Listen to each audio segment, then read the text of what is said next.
இயேசு கிறிஸ்துவின் நாமத்தினாலே அன்பின் வாழ்த்துதல். கர்த்தருடைய பிள்ளைகளே, இந்த நாளிலும் ஆண்டவருடைய சமூகத்திலே இதோடைய வார்த்தையை கேட்க ஆவலாய் காத்திருக்கிறீங்களா? நம்ம ஆண்டவருடைய சமூகத்தில் நிற்கிற ஒவ்வொரு நிமிஷமும் நம்மளுக்கு எவ்வளவு இன்பமாக இருக்கிறது. நாம் பலவிதமான சோர்வுகளோடு கூட நாம் சோகத்தோடு நாம் அதைரியம் அடைந்து நிற்கிற ஒவ்வொரு நேரத்திலும் இந்த உலகத்திலே நம்மை தேற்றக்கூடியது தேவனுடைய வார்த்தை மட்டும்தான். நம் ஆண்டவரோடு பேசி, நம் ஆண்டவரே நீங்கள் எங்களோடு ஏதாவது ஒன்றை சொல்லுங்க பாண்டி சொல்லி நாங்கள் எப்பெல்லாம் காத்திருக்கிறோமோ அப்பொழுதெல்லாம் தேவனுடைய வார்த்தை எங்களை தேற்றி இருக்கிறது, என்னையும் உங்களையும் உற்சாகப்படுத்தி இருக்கிறது. அதனால் தான் இந்த வருஷம் முழுவதிலும் நாங்கள் மிக உற்சாகமாய் நம்முடைய வாழ்க்கையில் எந்த சூழ்நிலை வந்தாலும் நாங்கள் அதை ஜெயம் கொள்ளத்தக்கதாய் நம்முடைய ஆண்டவர் நம்மளை தைரியப்படுத்தினார். இந்த நாளில் நீங்கள் ஒரு எதிர்பார்ப்போடு தேவனுடைய சமூகத்தில் தேவனுடைய வார்த்தையை எதிர்பார்த்து காத்திருக்கிறீங்களா? கர்த்தர் நிச்சயமாக உங்களோடு பேசுவார். இந்த நேரத்தில் நாங்கள் இதோட வார்த்தையிலிருந்து ஒரு பகுதியை தியானம் பண்ணுவோமா? ஏசாயாவின் தீர்க்க தரிசன புஸ்தகம் 41வது அதிகாரம் 9வது வசனம் இப்படி சொல்லுகிறது: நான் உன்னை தெரிந்து கொண்டேன், நான் உன்னை வெறுத்து விடவில்லை என்று சொல்லப்படுகிறது. ஆண்டவர் சொல்லுகிறார், நான் உன்னை தெரிந்து கொண்டேன், அதனால் நான் உன்னை வெறுத்து விடவில்லை. அன்பு பிள்ளைகளே, இன்றைக்கு உலகத்தில் அநேக தெரிவுகள் இருக்கிறது. மக்கள் தாங்கள் விரும்புவதை தெரிகிறார்கள், விரும்பாததை வெறுக்கிறார்கள். இன்னும் ஒரு பக்கம் தாங்களுடைய சிந்தனைக்கும் தங்களுடைய தரத்திற்கும் தராதரத்திற்கும் உகந்தவைகளை தெரிவு செய்கிற ஒரு காலகட்டம்தான்.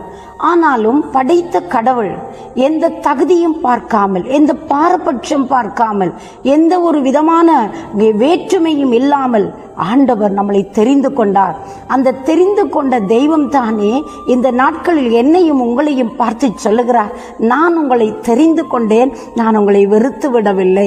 தேவன் எப்பொழுது தெரிந்து கொள்ளும் பொழுதே நம்மேலே கரிசனையோடு கூட நம்மோடு கூட எப்பவுமே நடப்பேன் என்று சொல்லி அவர் நம்மளுக்கு வாக்கு கொடுத்து நம்மளை தெரிஞ்செடுத்திருக்கிறார். பாருங்க, அந்த நிமிஷத்தில் இருந்து நாம் வாழ்கிற ஒவ்வொரு வினாடியிலும், ஒவ்வொரு இமைப்பொழுதிலும், ஒவ்வொரு அங்கே நிமிஷத்திலும் தெய்வம் நம்மோடு கூட கடந்து வருகிறவராய் இருக்கிறார்.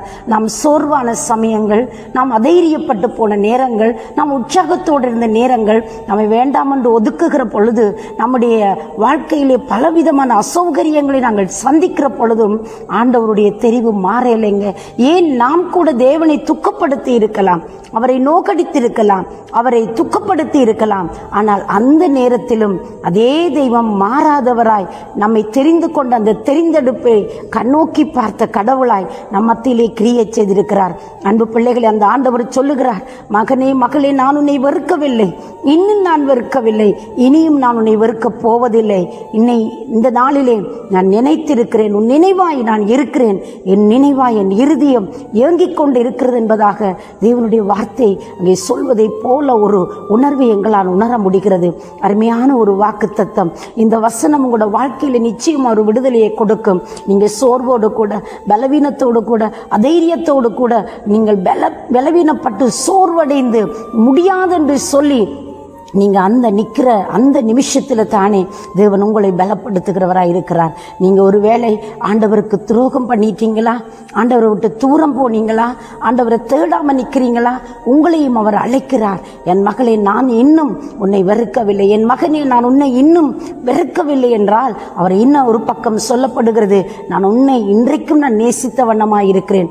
அன்பு பிள்ளைகளே, தேவன் பாவத்தை வெறுக்கிறார், பாவிகளை நேசிக்கிற கடவுளாய் இருக்கிறார். அதனால் சொல்லுகிறார், வருத்தப்பட்டு பாரம் சுமப்பவர்களே, நீங்க எல்லாரும் என்னிடத்தில் வாருங்கள், நான் உங்களுக்கு இளைப்பாறுதலை தருவேன் என்று சொன்ன தேவன் இந்த நாளிலும் இந்த நேரத்திலே உங்கள் பக்கமாய் கடந்து வந்து ஒரு அற்புதத்தை செய்ய வல்லவராய் இருக்கிறார். என்னுடைய ஆண்டவர் உங்களை தேற்றி அரவணைத்து அன்பு செய்கிற தெய்வம் இந்த நாளில் ஒரு மகிமையானவை செய்வார். நீங்கள் வாஞ்சியோடு கூட அவர் பக்கமாய் கடந்து வர ஆயத்தமா? அவரை நோக்கி பாருங்கள். நான் உங்களுக்காக ஜெபிக்கட்டுமா?